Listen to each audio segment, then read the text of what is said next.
August of 2013, Michael Brown died August of 2014. In August of 2013, a 21-year-old woman by the name of Juanita was killed in a drive-by. She was holding her 9-month-old baby. She was in the car with her fiance, and they believed the bullet was meant for him, that they didn't have a pastor.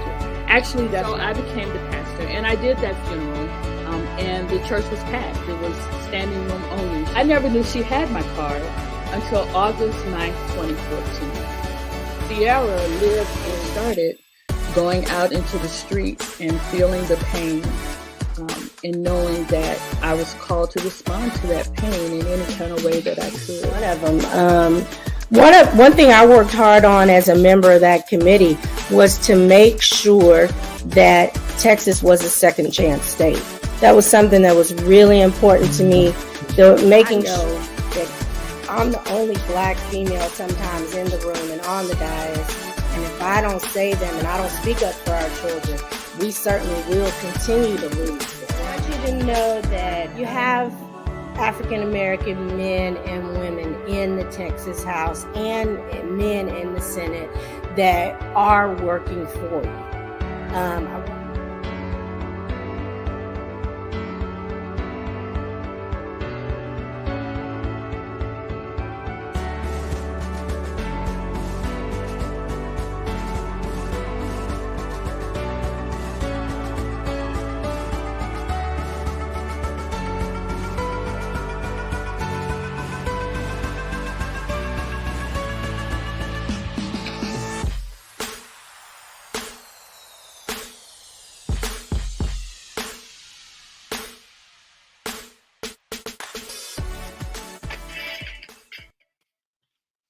Hello.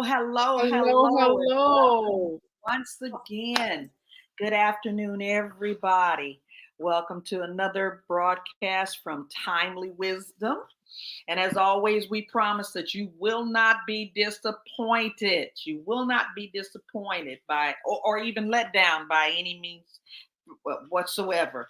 I believe that God has favored us through every broadcast, whether we had one of our many exciting guests, or if it was just a sisterhood hanging out and having a chit chat. Don't start no stuff, it won't be no stuff. That's I remember right. How bad y'all acted up last week. And so, we bless God. I don't know whose idea this was, but anyway, you see put the two of us on here together. That right there, Dr. Wallace. So Dr. Wallace and myself will be hosting on today. Dr. Burns is traveling. She's in Africa. There is a building being dedicated to her, and we celebrate our sister. Amen. Yes, a church being dedicated, church building with her name on it. See what I'm saying? And Dr. Bradford she's out on today, but once again, she will be dearly missed. And we love them. We solicit your prayers for them and your prayers for us too. Okay. Amen. Because, we the seniors in this group. Dr. Wallace, what's going on down there in Hotlanta? Not a whole lot. They, folk trying to rob and steal guns and all of that kind of craziness is still going on. But did you hear about our vice president? Yes. And our people did not want to take the vaccine, and she was asymptomatic and did not have any symptoms, but yet this morning tested positive after returning from California doing some fundraisers, and she didn't get a chance to infect the president or anybody on her staff, but she's now working from her residence. But apparently not feeling bad at all if she's still working. She didn't have no fever, no tiredness, no aches and pains, none of that. So I'm grateful that she is doing well in spite of having to be quarantined. But the Omicron CNN's president, CNN's doctor, Dr. Gupta, was saying that the Omicron variant is crazy. And so we really need to encourage our viewers to get the vaccine and get boosted. In fact, the vice president said she had both of her shots and 2 boosters. Now I only have 1 booster, so I got to figure out how she got that second booster. She the vice president says. She got clout. Hey, I'm going out of the country next month, and I need to know how to have that second booster before I go. Especially with the way they're talking about this Omicron variant mutates so quickly. So one of the things is you might get COVID, but you won't die from it if you have been vaccinated and if you have been boosted. And I'm encouraging everyone to encourage the people that they know. Absolutely. Get the vaccine and get boosted. I tell you. Absolutely. We're dying at the highest rate, though, because our people don't want to get vaccinated, don't want to wear masks, don't want, and that's, I feel for them. I really do feel that we're dying at a higher rate, and yet we have the lowest rate of vaccination. So one of the things that I find interesting is that we still have people saying it's a hoax. Somebody needs to go to the cemetery or to the lake where the mash has been thrown and tell these folks that it's a hoax. Y'all come on back and be with us. And it's ridiculous. I heard on this weekend about a young lady whom I actually taught in school, and she had some type of a immune disorder, and her son, choosing not to wear a mask, visiting her back and forth, and infected his mother.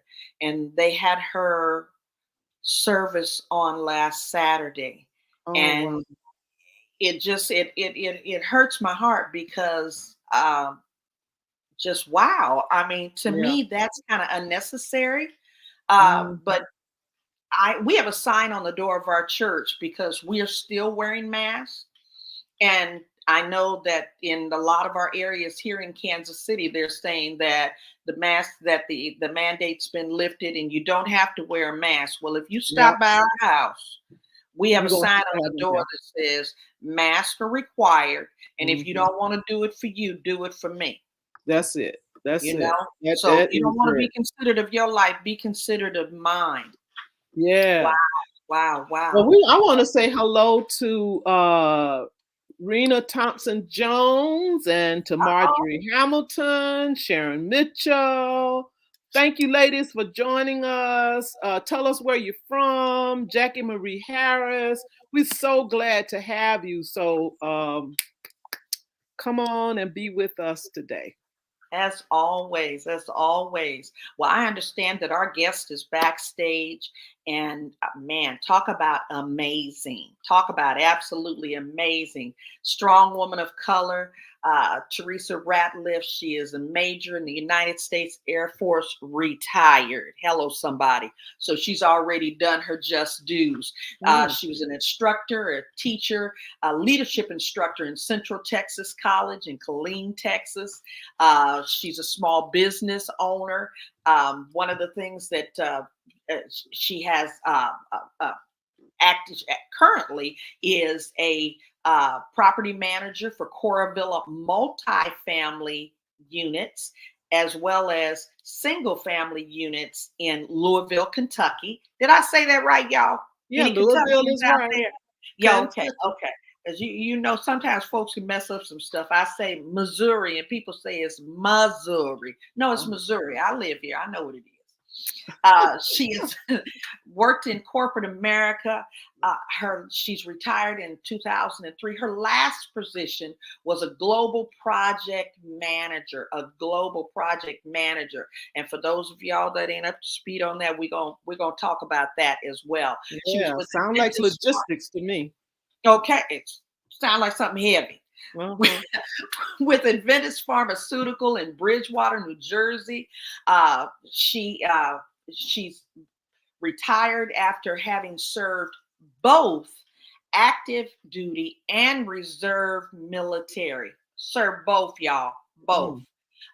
She was a computer staff officer in the National Air Intelligence. Air Intelligence Center at Wright-Patterson Air Force Base in Ohio. She was a reservist captain, also at Wright-Patterson Air Force Base. She was a Civil Air Patrol Reserve assistant working in that program, and she advised and assisted the Civil Air Patrol in Kansas City, Missouri. Thank you so much, Major Ratliff. Appreciate that. We definitely needed it. She was a project manager on the B-52 Weapon System Master Plan at Tinker Air Force Base. Wow. Some of them Oklahomans out there. That's in Oklahoma, yeah. Chime on in. She has been a program analyst and operations research analyst, the highest grade, a GS-11 for the U.S. Department of Defense at Tinker Air Force Base in Oklahoma. And you know that required a top secret clearance. You don't just go in there and play on the keyboard, y'all. She has a master's in business administration from the University of Central Oklahoma in Edmond, Oklahoma. She has a Bachelor of Science in computer science from the University of Central Oklahoma in Edmond, Oklahoma. She has an associate's in education administration from Community College of the Air Force in Maxwell Air Force Base, Alabama. She has a associate's in administration through the Community College, the Air Force Base in Maxwell. Also, she holds an associate's in business from Rose State College in Midwest City, Oklahoma. She has gained so many awards and decorations through the military, the Meritorious Service Medal, the Air Force Commendation Medal with 1 oak leaf cluster. We're going to let her tell us about that. Air Force Outstanding Unit Award with 2 oak leaf clusters. Air Force Organizational Excellence Award. Oh, wow. Also, the Air Force Good Conduct Medal with 2 oak leaf clusters. Air Reserve Forces Merit Service Medal with the M device, National Defense Service Medal, and Air Force Longevity Service with 5 oak leaf clusters. And you may not all understand all of that. It may force you to go and do your homework and check some things out, because my Bible tells me in all that getting, get an understanding. But without further ado, we are delighted to introduce to some and present to others retired Ratliff. So glad to have you. Welcome. I am happy to be here. I can hardly hear. Okay. When we're talking about folks who don't believe it, listen, I want to tell you something. I want to share. There's some background noise. Somebody got background. Yeah, I'm hearing that as well. The correct information sounds like one of us playing somewhere. We'll get it.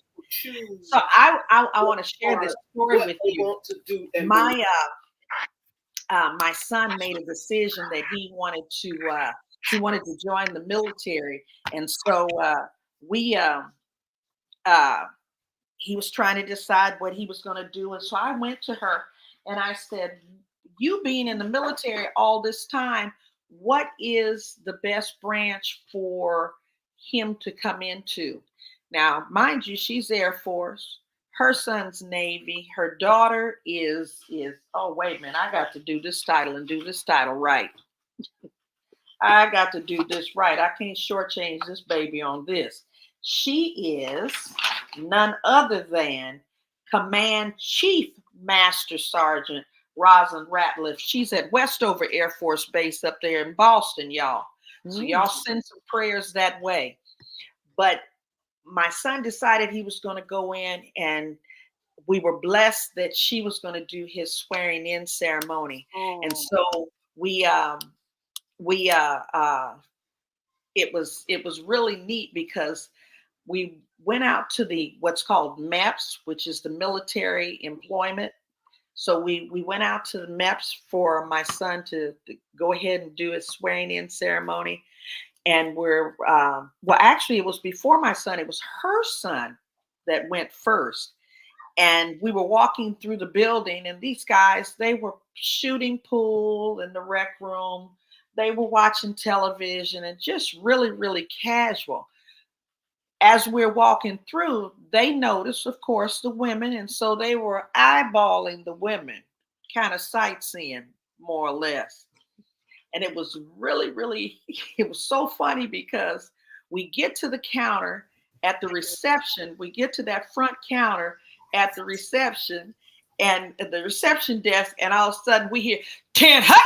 And everybody just comes to attention and they're standing and their eyes are moving and they're looking back and forth. And then somebody says, "You didn't see that was a major." I was laughing so hard because they were so busy. They got that, and they have to stand at attention and salute. So I'm but they so were so happy busy that they had to salute a this female major. Black woman in this uniform. They couldn't get, they missed the whole situation. But I tell you what, it has been a delight. Major Ratliff, thank you so much for coming to be with us. One of the things that we ask when we get started is, how are you doing in these COVID streets out here? Yes. I'm staying out of the streets. That's smart. No, we are. We're keeping it close until, we feel like it's a little safer. We haven't traveled very much. The only thing we've done really in the past couple of years is because of, death or something serious going on. So other than that, we're just trying to be smart about this. So we're just hanging in there. It makes sense. It makes sense. Yeah. How are you, my sister? We are doing well. Doing well. So we're going to dive right into this. We've got a few questions that we want to ask you because our listeners come from such a diverse backgrounds. They've shared many things. They're coming from all walks of life. They have families that they're dealing with, and it is exciting to be able to see someone be able to multitask, and not only multitask but juggle their life. There's some juggling going on. Yeah. As well as you have. And so I know that you spent an extensive time in the military, in the Air Force, and have retired, and not tired, but retired. And so I just want to ask you, what did you like most about your military experience? Oh, I think I liked everything about it. Wow. My husband and I got married when we were in high school. And when he got out, when he graduated from high school, then it was Uncle Sam wanted him. Uh-oh. So, and instead of going with the Army, he joined the Air Force. And once I graduated from high school, then we moved from where we were in Louisville, to New Jersey. He was stationed at McGuire Air Force Base. And so at McGuire, a year or so later after we got married, I had my first daughter, and then I had my second daughter. And then we lost a daughter. And then fast forward like 10 years. And during that time, he'd done a remote, and we moved to Oklahoma, and we were stationed in Tinker. And I started looking around at what he was doing in the Air Force. And I thought, well, this is very cool because I've always been interested in going to school and bettering myself, and I've always worked. But, you don't want to just work for the sake of working. You want to work and do something with it. You want to work and make something, make it worth it. And so I started talking to him about joining the Air Force. No, you don't need to be in the Air Force, no. And he had some reasons why, but no, you don't need to be in the Air Force. And so this went on for a couple of years. And then one day he gets up and goes to work, and I go to the recruiter. and I walked in and I said, I want to join. So I did a little test thing. They said, when do you want to leave? And I said, not until the summer, because by this time my daughter was 5. And I said, not until the summer when she's out of school. So in that summer in August, I went into the military. And honestly, when I got into the military, I really felt like I was a duck in water. It was just that comfortable to me, for me. There weren't a lot of Black women. There weren't a lot of women. But, I just felt like it was going to be something that was going to push my life forward. And so each thing that I did in terms of just, moving my career along, God has just blessed me. He blessed me in ordering my steps. He blessed me in having good health. And he blessed me with always having extended family and always having friends and families, not maybe biological family, but family. Amen. So I went in as enlisted. And once I went in as enlisted, I stayed in for 8 years. And so during that time, I became a tech sergeant. And at the end of 8 years, you make a decision. You decide, am I going to go another 4 years, because you do 4-year enlistments? Well, once you do 4 years, you're into 12 years. Well, you're a lifer. You're gonna stay. So God, he had blessed me, but he also given me a warning, because I got an assignment to Shimei, Alaska, which is right up there by Russia. And it was like a remote assignment. And they had they said the population of men to women was like 50-1. And at that time, I'd had my son while I was active duty. So now I've got 2 small kids. And so nothing but God. Because, the only way you get out of an assignment is either you know somebody or you know somebody. And I was blessed to know somebody. So I prayed a lot. And I'm sorry, go ahead. So if I hear you saying that you went in young, and I mean that speaks volumes. Number one, because especially what we're seeing in this time, our young people don't always have that maturity or not ready to make that kind of step. So what advice would you give to young people who are thinking about a military career? Actually, when I went in, I was old. I went in when I was 25. Wow. So by the time I went in, I'd had 2 kids and had been married for over 6 years. So I was older than someone that was walking out and, I'd never left mom and dad's and didn't know that you put the colors in with the white. You don't do that, So, but for the young kids, my daughter is an example of that. When she was a senior in high school, I actually enlisted her. I signed for her to be enlisted to go into the Air Force. I think it is about you trying to have a vision for young people. I think it is about you, putting in your circle friends that are about something. I think it is about you asking questions. I think it is about you knowing what your goals are. Having a short-term goal and having a long-term goal. So, you try to reach the short term, and every time you reach one, you keep moving it forward. But taking that step, and you have to walk out without fear. A lot of people don't want to do something because, it's all about changing my circumstances. I know my block. I don't want to leave it. Sometimes you got to leave your block, so. Oh, but Major Ratliff, you are even more amazing now that I realize you went in as an enlisted person and then became a major. Yes. What was that trip like? Because it was really interesting. Once I went in, I have a girlfriend that I met that I was really impressed with when I first met her. Like I said, there weren't a lot of women. There weren't a lot of Black women. And there was certainly not a lot of Black women at Tinker Air Force Base. And none that I knew of with any kind of rank. And this friend of mine, I met her. And at the time, I think she was staff sergeant. And one day we're talking, and I noticed that her car is like a hot mess. And I was like, well, why is your car so messed up?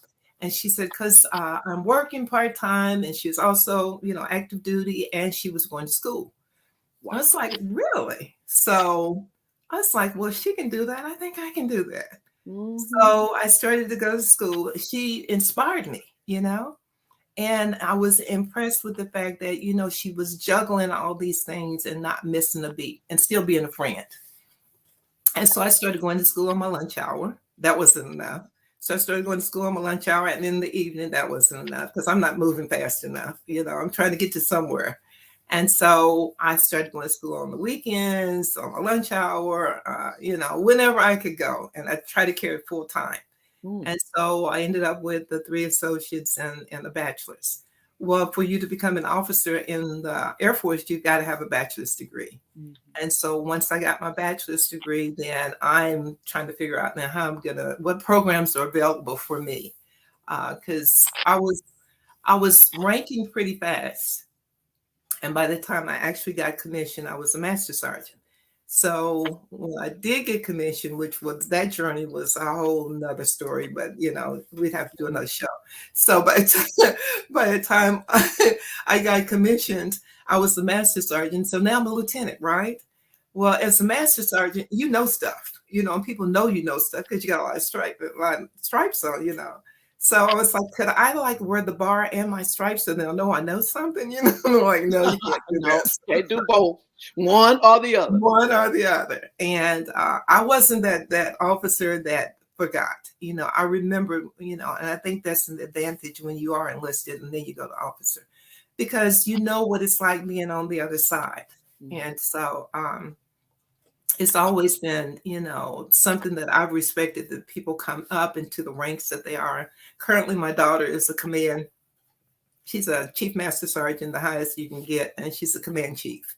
So she's worked it too. So, but just the whole journey has again, it's been a blessing. It was hard work, whatever you do and you want to really do it well, you got to hunker down. You got to give her something, Yeah, you had one of our guests said you had some tenacity, which is required to move from one level to the other. So that's awesome.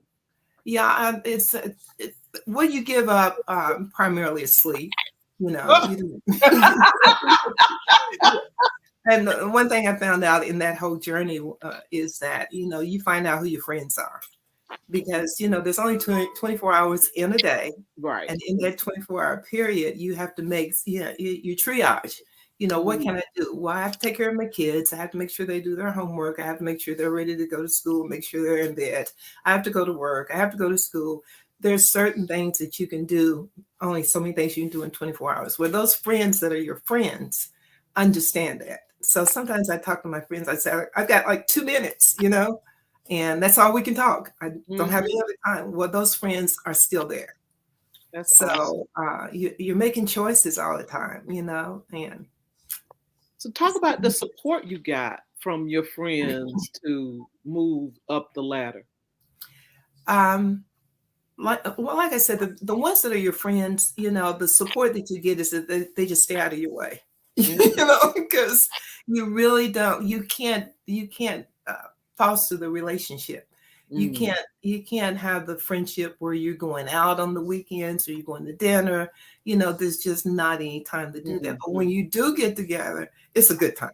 It's a good time. You make the best use of your time when you get together. That sounds good. Good. Our audience is happy to that you're here with us today. Well, thank you. I'm happy to be here. Thank you. You are an inspiration and a motivation, apparently, to some of our viewers, because they're talking about you being a motivation. So we may have to go and look at some of those questions that they ask of you as well. That's fine. But talk to us about you. We talked about the how you got into it and moving up the ranks.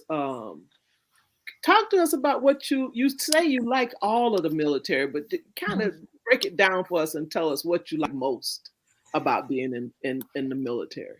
Okay, so if I'm speaking to a young person, I'm going to tell them there's not too many jobs where you start off and they give you 30 days leave. No, they train you. Mm-hmm. They put you in a uniform, so you don't have to worry about what you're going to wear every day. Those are benefits. Those are the bennies. That's right. Yes, you have a job. You know that, every 2 weeks, you have an opportunity to grow yourself in whatever ways. You travel, you meet different people, you put yourself in a different environment. It is a way of life that can transform you. And if you choose to stay for 20, 30 years, then, that's great. But if you don't, if you just do 4 years, it gets you to a point where you get to know who you are. If you go through basic training and you come out, you've experienced yourself. Am I right, Dr. Wright? You've experienced yourself. You know who you are. That's and awesome. you start to find out, what am I made of? And, again, creating those goals, having a vision about where you want to go and how you're going to get there. And knowing that, your steps are ordered in a certain way anyway. It's preordained. But it is up to you to make the good choices to keep walking in the steps that God has allowed for you. Awesome. Right. And it causes you to grow up. It does. It does. Hey, you quickly learn to separate them whites from darks, huh? That is huge. That is huge. That's a big thing for me. I'm kind of OCD. I don't wash all my clothes together. In fact, just don't wash them. I got it. Well, I think a lot of that was just the inexperience. They just had never washed clothes before. So, you don't know what you don't know. So that's true. And you learn by trial and error and mistakes. Absolutely. Okay. And I think that's the other thing is when you make a mistake, let it be a learning. Don't let it defeat you. That is, sometimes you have those mistakes or you have those things that pull you down because, you're getting ready for that next level. Where are you? Are you strong enough to handle this? Can you get up out of this so you can go to the next level? So take that as, an opportunity for you to grow, not as a reason for you to fall down and, feel like I need to lay there. That's easy. So what do you think are the pitfalls of being in the military and trying to make it as a career? Do you see any issues with that, or because we know the word tells us all things work together for the good. So we know with God on your side, you can make it. It's difficult. I was in still with what they call brown shoe. So we had some people, the Air Force started in 1947. So, that was a derivative of the Army. And so you still had a lot of people that were of the opinion that women didn't really belong there. So you're working against that, not only in the military, but that is corporate America. That's in almost every situation that you're dealing with. But, it's up to you to let them define you or you define yourself. Right. And so in one situation, I was NCOIC of the orderly room. And the orderly room in the military is the place where it used to be the place where that's when you first went in, and that's when you checked out. That's where you went to.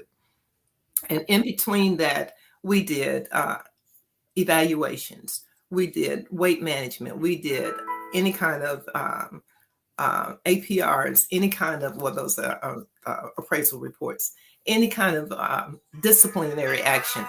We were responsible for that. I'm sorry, guys. I thought I had this thing turned off.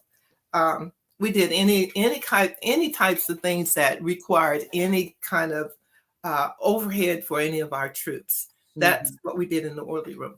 Well, I had an office, and my people, and was 3 of them at that time, had an office that they shared. And so whenever anybody would walk in, I had the most rank, and it's pretty obvious in the military because you wear it.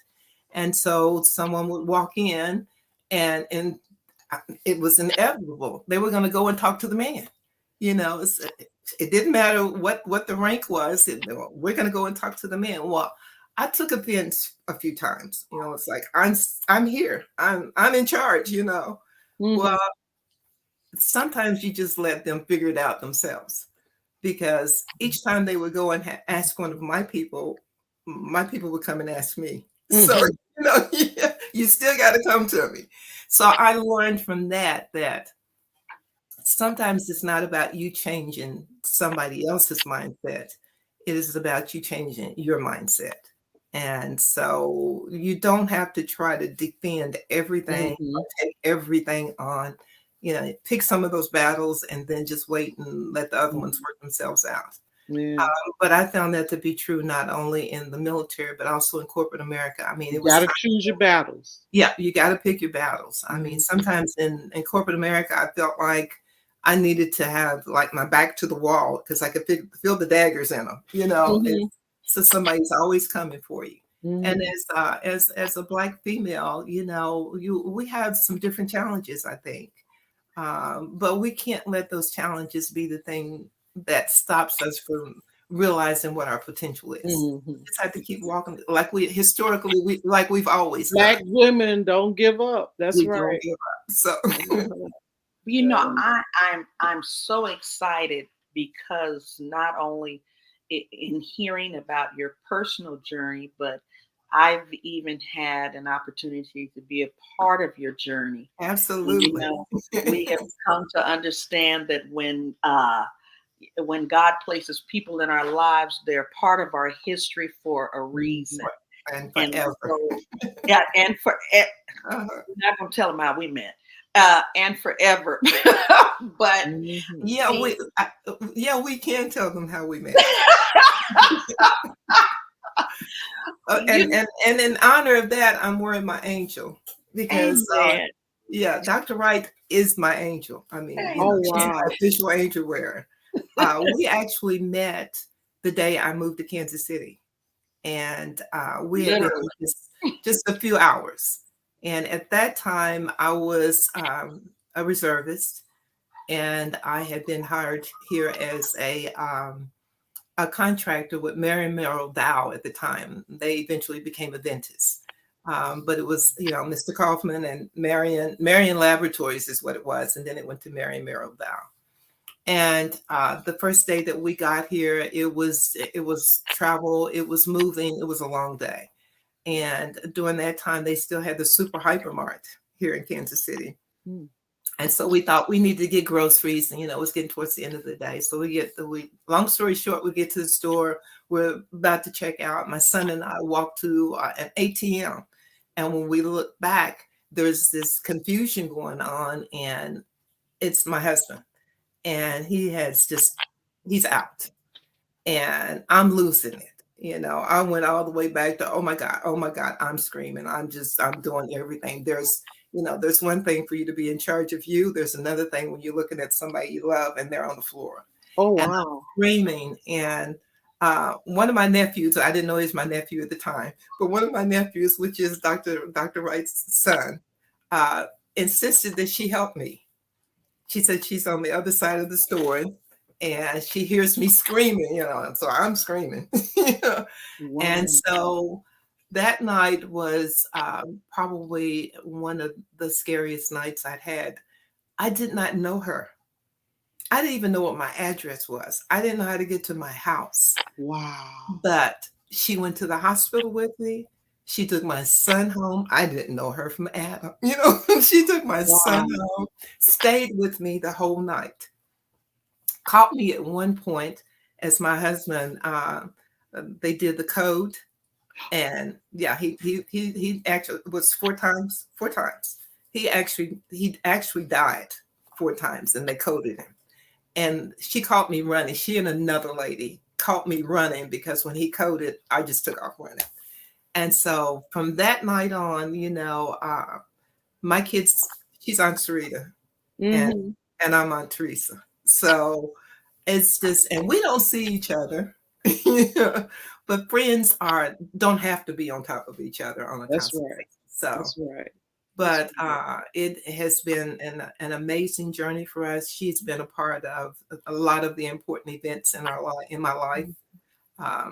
The building part of it, when I enlisted my son into the Navy. That right there, we have to talk about that building part, because even as amazing as the military career has been, tell us how you got to the building part? I don't know. I can tell you what the events As a were. developer, you and a builder, you say you don't know. I don't and I can tell you the events, but it was truly God leading me again. I had been in as a reservist, and at that point I was working in Bridgewater, New Jersey, because we moved there, and I was a global project manager. So I'm like traveling the world.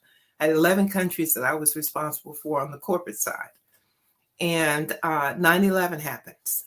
And when 9/11 happened, the Air Force deployed me. And when I was deployed, I went to Wright-Patterson Base in Ohio. And that is the closest that I have been to. I'm originally from Louisville, Kentucky, and that's the closest that I have been to Louisville in quite a while. And so there was two pivotal things. I had an opportunity to go back to Louisville and really look at the neighborhood that I had lived in as a child, and it was nothing like I lived in. I mean, it was gorgeous when I lived there, and it had gone to someplace I didn't recognize. And the other thing was I kept finding myself in Lowe's and Home Depot. I'm like, I don't know what that's about, but I was loving it. I'm like going through the stores. Whenever I got a chance, it was Lowe's and Home Depot. Well, at some point, I decided that what I was seeing, I didn't like, and I felt like I wanted to make a difference. And so I decided that I was going to retire from the Air Force, and I was going to retire from corporate America. And I decided I wanted to build, but I wasn't sure if I wanted to build new homes or if I wanted to do rehab. I finally made a decision that I wanted to do new construction. So I spent a year and taught myself how to build. But when you build, you have to have something to build on. And when you find that, you become a developer. And a developer is the one that prepares everything so that you can build. So I decided that I'm going to be a developer and I'm going to be a builder. And I was telling my daughter about it, and she signed on with me. This is not her vision. God even gave me a vision of what I ended up building. And it was not her vision, but I'm so blessed because she not only walked with me, she walked with me in blind faith. I mean, if I went right, she went right with me. No questions. I could not have done this without her. But we ended up building 30 homes, and 11 of them we still have. I'm a property manager for them. I have been for the last 18 years now. So that in itself was just a whole another world, because when you're building homes, I was a project manager, and what you can do is transfer those skills. I just needed to learn construction. And my daughter is degreed in marketing, and she's also a real estate agent. And so between the two of us, business and marketing and project management, we were able to do some things that we don't even understand, how it happened. We just call them God moments. God moment. Now, Dr. Wright has taken you to the building, but I'm still back with your husband on the floor. Okay. I'm the pastoral care person. So your husband has died 4 times. They've coded him 4 times. Right. How is he doing now? Oh, he's wonderful. He's wonderful.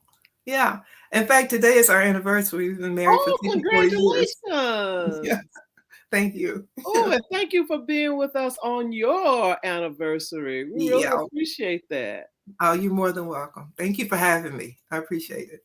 Oh man. Yeah, you got to tell the people the last part of the story, girl. We got to leave with some hope, and we can't stay in that place. Oh, I'm sorry. I went right past that because I knew he was okay. Sorry about that. But you left the rest of us with him and having 4 colds. I'm like, okay, wait a minute. And then Wright goes straight into development. I'm like, oh no, we got to come back to that. Yeah, he is doing well. He is doing well. He's retired Air Force as well. Awesome. So we're a military family. I'm retired Air Force. He's retired Air Force. Our daughter is active duty Air Force, and our son is active duty Navy. So we're committed to You are military. a military family, is what Yeah. it sounds like to me. Yes, we are. Yeah.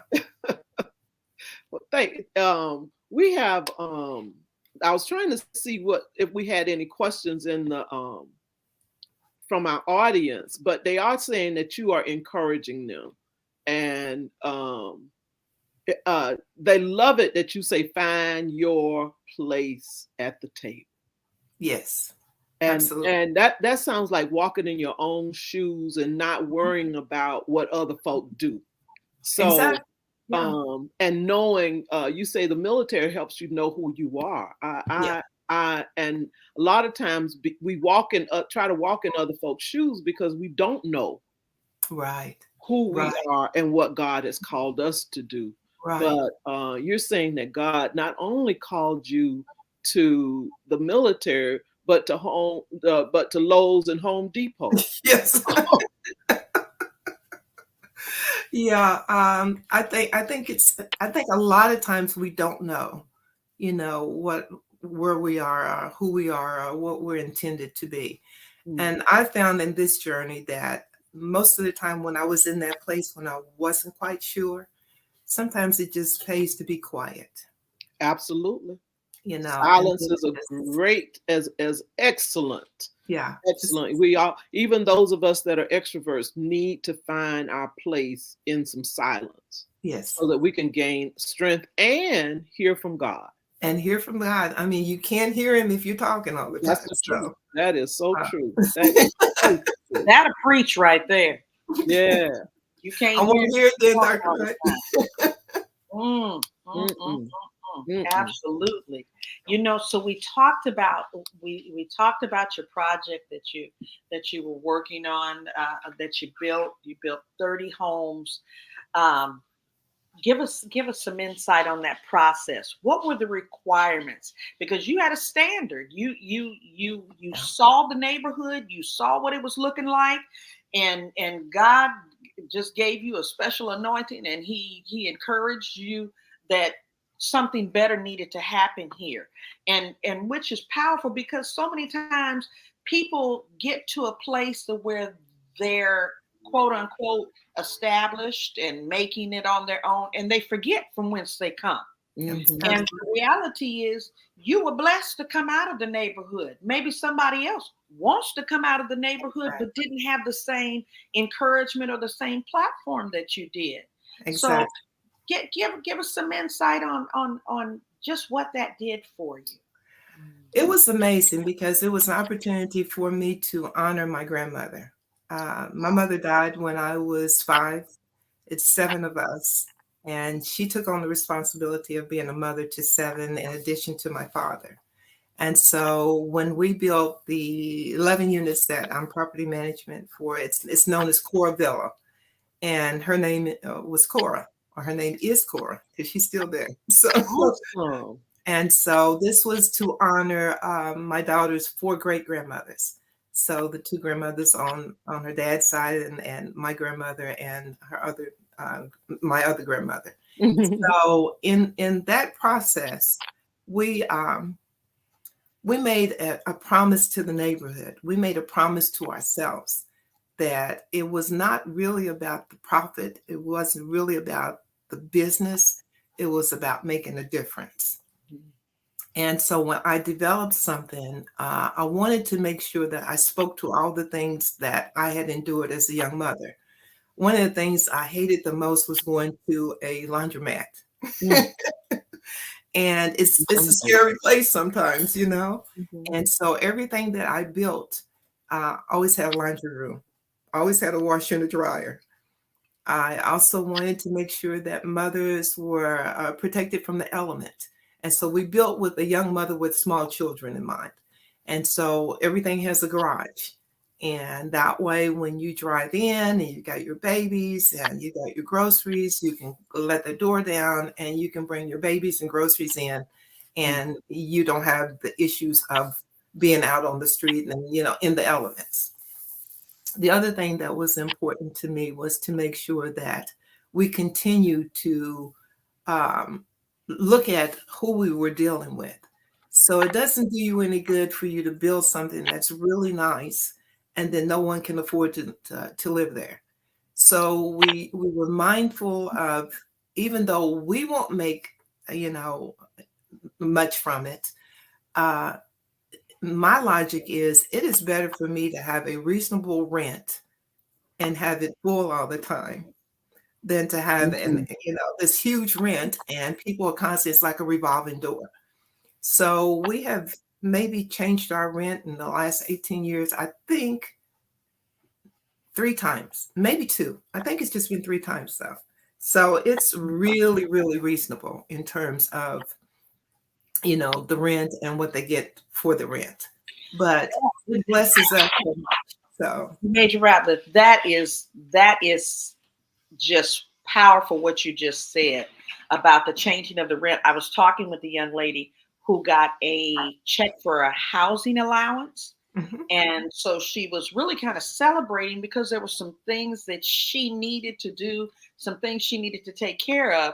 But in the midst of that, no sooner she got the check for the housing allowance, the landlord called to let them know that the rent was being increased. I'm confused. right. I'm so confused. Yeah. When does someone ever get ahead if there's always somebody Absolutely. waiting for that dollar on the other side?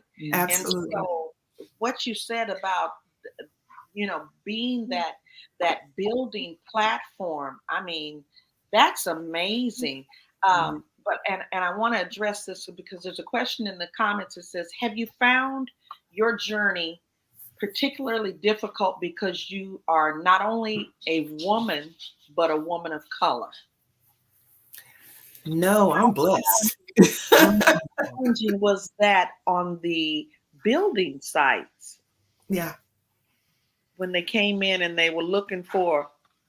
Oh, a man.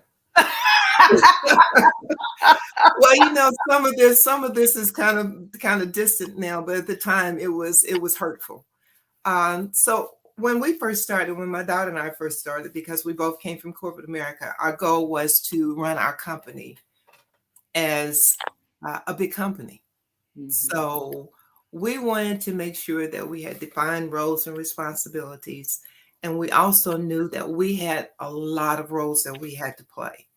And we had to walk that journey by ourselves. Because in the construction world, if there's a man anywhere around, he's not going to talk to you, he's going to talk to the man.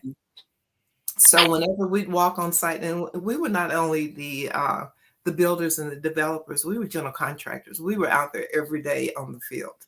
I mean, we were on the site. I lived in Kansas City the whole time I was building, and they never knew it. Wow. We were in Louisville. We traveled back and forth every weekend. So I spent the weekend preparing for the next week and setting it up, because in construction, you've got to have one, if you're going to be successful at all, you've got to have a good plan on how things are going to go.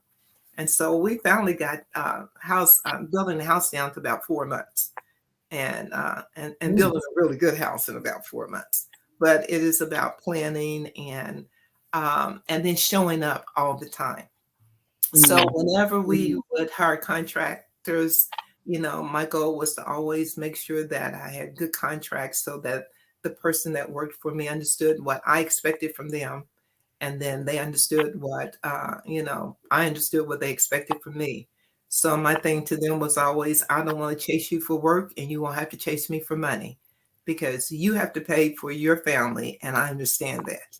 So by doing that, we were able to put together some really good contractors to work for us. But our biggest challenge really was the fact that we were women, and this was not a field that we were supposed to be in.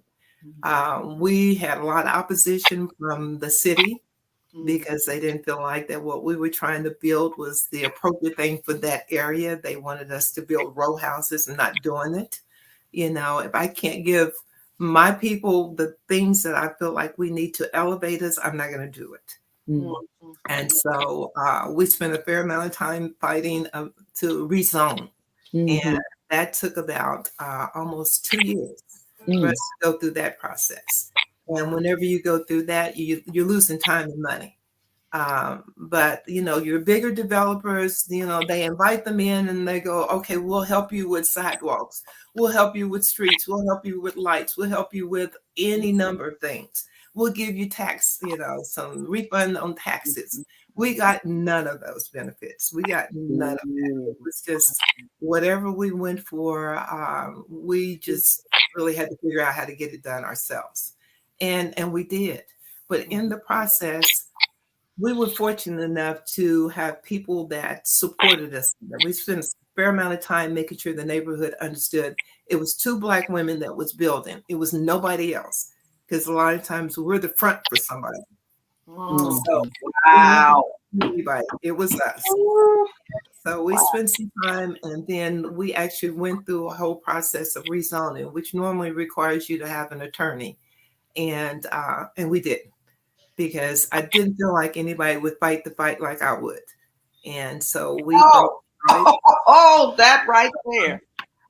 Well, that's true, because if sometimes you go down that road and that person that's supposed to be the person represent you will just, because they'll end up, walking away from you or selling you out, so. Well, Major Ratliff, this has been a tremendous time, and of course, I'm honored and grateful. I'm honored and grateful for you. That you would just share your story with us, because there are in this season, I feel like there's so many people that are trying to come out and to get started, and my people perish for lack of knowledge. Exactly. When you don't know how to do something, here's a person that you can go to, you can seek out, you can ask questions, and understand that the agenda is clear. What do you need help with? Let me help you. So if you could just give us some closing remarks, just speak directly to our audience and let them know, hey, you guys, it's possible. You can do whatever you want to do. I think one of the things you have to be conscious of is not being afraid to ask questions. Don't be afraid of looking like you don't know something. Because if you don't know it, you don't know it. And that's okay. If anybody makes you feel small because you don't know something, then that's their problem. That's not your problem. We have a lot of things that are available to us in terms of tools and, organizations. Seek them out. Find somebody that wants to be a champion for you. I never had a mentor, and if you don't have a mentor yourself. Tell yourself that you are all things. Tell yourself what you can do. But just keep walking in a path of positive, because it's easy for you to lay there day after day and say, I'm going to. Hard when you get up and you put one foot in front of the other and you keep making it happen. But once you do that and you get a taste of it, it's awesome. It's like eating a really good steak every night if you eat meat, if not some good vegetables. So I would just encourage any young people to just keep moving forward and find you somebody that speaks into you. Surround yourself with positive people.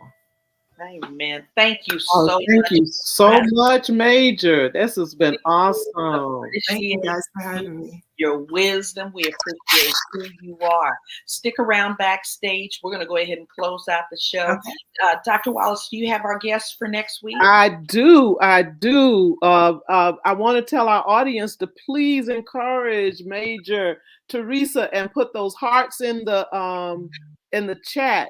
But I also want to introduce ourselves, who we're going to have a heavy hitter next week. He is the Reverend Dr. Jeremy L. Williams. He is a native of Huntsville, Alabama. And what I'm liking about his, he just defended his PhD dissertation at Harvard University, and his topic was on racialization and criminalization in Acts of the Apostles. I cannot wait to hear his story and to hear about that. He is currently a professor of New Testament at Bright Divinity School. So come back next week and join us with the Reverend Dr. Jeremy L. Williams. See ya. Love you guys. Thank you so much for being with us today. Keep us in your prayers, Dr. Bradford, Dr. Burns, Dr. Wallace, and myself. God bless you. We love you.